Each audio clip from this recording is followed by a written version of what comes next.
Justice Yashwant Verma Delhi high court के एक prominent जज, जिनके खिलाफ ये एलिगेशंस लगते हैं कि उनके घर पे बहुत सारा कैश पाया गया।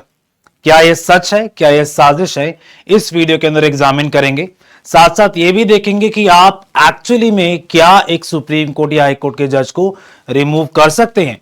हालांकि काफी लोग यूज करते हैं इंपीच करा जाना चाहिए, लेकिन सच बात तो यह कि इंपीचमेंट कोई वर्ड होता ही नहीं सुप्रीम कोर्ट हाई कोर्ट के जज के लिए, बल्कि होता है removal of a supreme court the high Court जज। आर्टिकल नंबर 218 इसके अंदर रहेगा हाई कोर्ट जजेस के लिए, और आर्टिकल नंबर 124 रहता है आपका सुप्रीम कोर्ट जज के लिए। दोनों चीजों को एग्जामिन करेंगे, लेकिन उससे पहले शायद जुडिशरी के ऊपर एक सबसे कहते हैं कि बड़ा धब्बा लग सकता है, और उस धब्बे को बचाने के लिए सुप्रीम कोर्ट के द्वारा एक प्रेस रिलीज किया जाता है 22 मार्च को। और उस प्रेस रिलीज के अंदर सुप्रीम कोर्ट सारे तथ्य, सारे एविडेंसेस जो है, या जो सुप्रीम कोर्ट की जो रिपोर्ट है उसको पब्लिक के सामने लेके आती है। इसके अंदर आपके 3 अनेक्शर्स आते हैं, एक आपका अनेक्शर 1, अनेक्शर 2 और अनेक्शर नंबर 3। तीनों अनेक्शर्स को देखेंगे, लेकिन उससे पहले अनेक्शर नंबर 3, जो शायद आप लोगों ने फोटोग्राफ्स देखी होंगी, आपने वीडियोस देखी होंगी, तो फटाफट एक बार देखते हैं कि क्या एक्चुअली में इस अनेक्शर के अंदर है।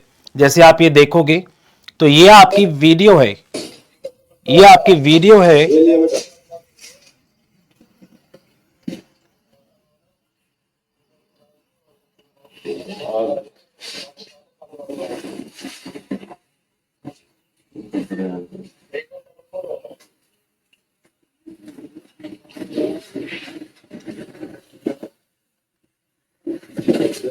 अब हालांकि इस वीडियो के अंदर आपको क्लियरली दिखता है कि वहां पर कैश थे, लेकिन उस सिर्फ वीडियो से काफी नहीं है। देखिए, सिर्फ वीडियो का कोर्ट के अंदर आना ये प्रूव नहीं करता कि आपका क्या करप्शन चार्जेस जो है वो है या नहीं है, या आपके पास कैश वो एक्चुअली में था या नहीं था।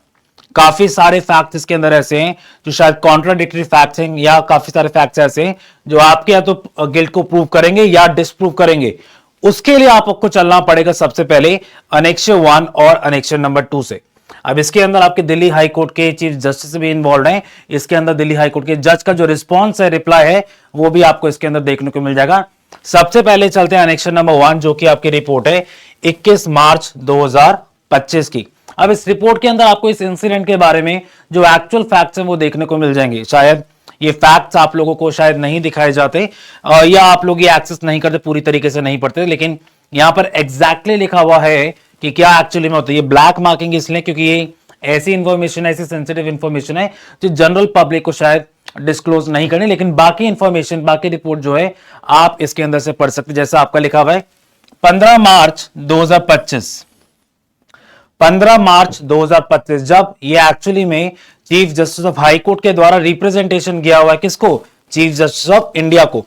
तो 15 मार्च 2025 को जब वो लखनऊ में थे तो अराउंड 4:30 बजे शाम को उनके पास फोन आता है मिस्टर संजय अरोड़ा, जो कि कमिश्नर हैं दिल्ली पुलिस के, और वो बताते हैं कि रात को 14 मार्च रात को 11:30 बजे जस्टिस यशवंत वर्मा के घर पे एक्चुअली में एक तरीके से एक इंसिडेंट होता है। इंसिडेंट के बेसिकली क्या है कि उनके घर में फायर लगती है, और उस फायर के अंदर बताया जाता है कि एक स्टोर रूम के अंदर काफी सारे जो है नोट्स के बंडल इनको मिलते हैं। अब इसके अंदर बोला जाता है कि जस्टिस यशवंत वर्मा से भी जी से भी बात हुई है, और बोला जाता है कि जस्टिस यशवंत वर्मा जो है उस टाइम पीरियड पे अपने घर पे नहीं थे, बल्कि वो भोपाल के अंदर थे, कोई फंक्शन अटेंड हो सकता है कर रहे हो, लेकिन 14 मार्च को वो घर पे नहीं थे, उनकी सिर्फ बेटी थी, और उनकी बेटी ने एक्चुअली में आपका पुलिस ऑफिसर्स को फोन किया और बोला कि हमारे घर पे जो है आग लग गई है। फिर उनके जो सेक्रेटरी, उन्होंने भी इंफॉर्मेशन पुलिस ऑफिसर्स को दी। पुलिस ऑफिसर्स ने ही एक्चुअली में फायर एजेंसीज को बुलाया, फायर सर्विसेज को बुलाया, कोई सेपरेट कॉल नहीं गया फायर सर्विसेज के लिए, सिर्फ एक पुलिस कॉल जाता, पुलिस वाले जो है फायर ऑफिशियल्स को बुला लेते हैं। अब ये देखिए, जो इंफॉर्मेशन नहीं मिलती एग्जैक्टली वो बताते हैं कि क्या क्या किया गया। नेक्स्ट डे आपके जस्टिस यशवंत वर्मा आपके दिल्ली में आए, अपने घर पे आए, ये साहब उनसे मिलने के लिए भी रिपोर्ट लिया गया एग्जैक्टली कि एक्चुअली में क्या है क्या नहीं है। और इस रिपोर्ट के अंदर अगर आप ध्यान से देखेंगे तो इसके साथ एक रिपोर्ट भी अटैच्ड है, जिसके अंदर जो प्रिलिमिनरी इंक्वायरी आप कह सकते हैं जो कंडक्ट किया गया, वो भी आपको देखने को इसके अंदर मिल जाएगी। अगर हम रिपोर्ट की तरफ चलें तो सीधा चलते हैं नीचे और देखते हैं कि रिपोर्ट एक्चुअली में आपकी क्या कहती है। 1 सेकंड का टाइम दीजिएगा प्लीज। ये रही रिपोर्ट आपकी। अब इस रिपोर्ट के अंदर देखिए, जस्टिस यशवंत वर्मा जी को लेके जाया गया उस रूम के अंदर जहां पर आपकी कैश जो है वो आपके रखे हुए थे, और पूछा गया कि आपका इस कैश के बारे में क्या कहना है। तो जस्टिस यशवंत वर्मा उन्होंने क्या बोला, अब देखिए इसके अंदर दो चीजें हैं कि एक तो 14 तारीख को आपकी आग लगती है, 14 तारीख के बाद 15 मार्च 2025 को वहां से सामान हटाया जाता है। पहला तो ये फैक्ट ध्यान रखिएगा कि आपका 15 मार्च को वहां से सामान हटाया गया, क्योंकि काफी इंपॉर्टेंट फैक्ट रह जाता है कि 15 मार्च को क्यों सामान हटाया गया, क्या ऐसे एविडेंसेस थे कि आपको जो सामान है वो हटाने को मिला। ये रिपोर्ट आपकी है जो आपकी honourable chief justice of Delhi high court के द्वारा इंक्वायरी मंगवाई गई। उसके अंदर ये बोला गया रिपोर्ट के अंदर that I visited official residence of mister justice Yashwant Verma at, उनका एड्रेस लिखा हुआ है, on 15 March at around 9:10 PM, रात को 9:10 पे ये पहुंचते हैं उनके घर पे, और उन्होंने उनके प्राइवेट सेक्रेटरी को बुलाया और ये भी बोला कि वो एक्चुअली में उनको जस्टिस यशवंत वर्मा के ऑफिस में लेके गए, और जस्टिस यशवंत वर्मा जो है अपने ऑफिस के अंदर बैठे हुए थे। He came and took me to the honourable जज who was sitting in his office. तो नेक्स्ट डे रात को वो अपने ऑफिस के अंदर बैठे हुए थे।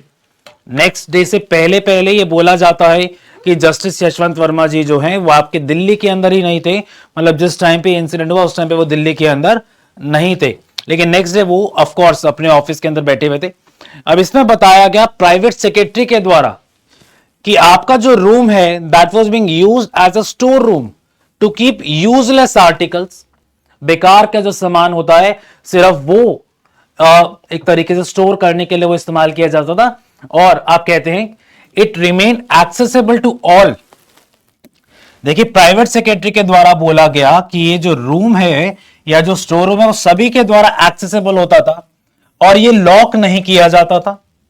ये रूम जो है सभी के द्वारा एक्सेसिबल होता था और ये लॉक नहीं किया जाता था। ये आप उनके प्राइवेट सेक्रेटरी ने पुलिस को बताया। अभी और देखिएगा इसके अंदर और भी चीजें हैं। अब इसके अंदर सीजे के द्वारा जो रिपोर्ट आता है, इस रिपोर्ट के अंदर क्लियरली लिखा है कि जो प्रिलिमिनरी इन्वेस्टिगेशन करेगी या जो प्रिलिमिनरी इंक्वायरी की गई और जो स्टेटमेंट्स थे जस्टिस यशवंत वर्मा के, उसके आधार पर भी ये फाइनली एक इंक्वायरी आता है और उसके अंदर बोला जाता है कि आपका जो रूम है दैट वाज नॉट, आप कह सकते कि वो ऐसा नहीं है कि सभी के द्वारा एक्सेसिबल होता था।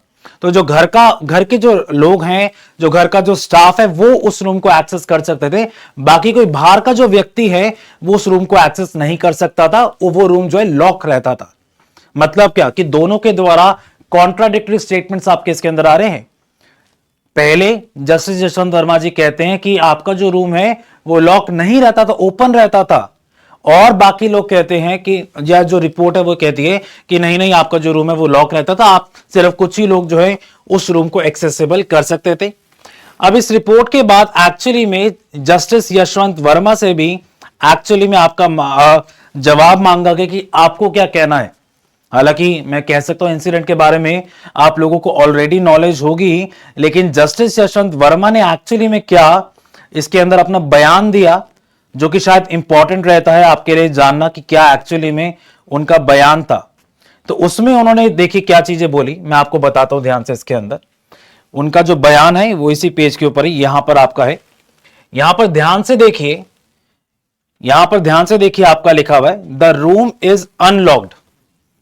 क्या कहता है? कहता है द रूम जो है वो आपका अनलॉक रहता है and accessible to office both from official front gate as well as from the back door of the staff quarter. तो दोनों साइड से आपका जो रूम है वो एक्सेसिबल रहता है, फ्रंट साइड से भी और बैक साइड से भी। इनका बेसिकली कहना यह है कि आपका जो रूम है वो दोनों फ्रंट और बैक गेट से एक्सेस हो सकता है। मतलब क्या? मतलब ऐसे चांसेस हैं कि कोई और आके वहां पर किसी ने कैश जो है प्लांट कर दिया है और मेरे खिलाफ साजिश हो रही है। और ये बोला गया it is disconnected from the main residence and is surely not a room in my house. इनके द्वारा ये भी डिफेंस लिया गया कि मेरे घर का पार्ट नहीं है ये, बल्कि मेरे घर से अलग एक स्टोर रूम बना हुआ है, और ये एक तरीके से घर का पार्ट नहीं, उससे अलग एक स्टोर रूम बना हुआ है जहां पर कोई भी व्यक्ति आ सकता है, कोई भी व्यक्ति वहां पर कुछ भी प्लांट कर सकता है। इनके द्वारा बेसिकली बोला गया कि टाइम्स ऑफ इंडिया ने या जो मीडिया आउटलेट्स है उन्होंने डायरेक्टली मेरे खिलाफ एलिगेशन लगा दिया और ये देखा भी नहीं कि जो स्टोर रूम है क्या वो मेरे घर का पार्ट है या नहीं है। हालांकि इनके रिगार्डिंग तो आपकी इन्वेस्टिगेशन चल रही हैं, और आप अगर ध्यान देखेंगे आज आपकी है 28 तारीख, 28 तारीख को आज सुप्रीम कोर्ट के अंदर हियरिंग भी है कि आज जस्टिस यशवंत वर्मा जी के खिलाफ एक एफआईआर होना चाहिए या एफआईआर नहीं होना चाहिए।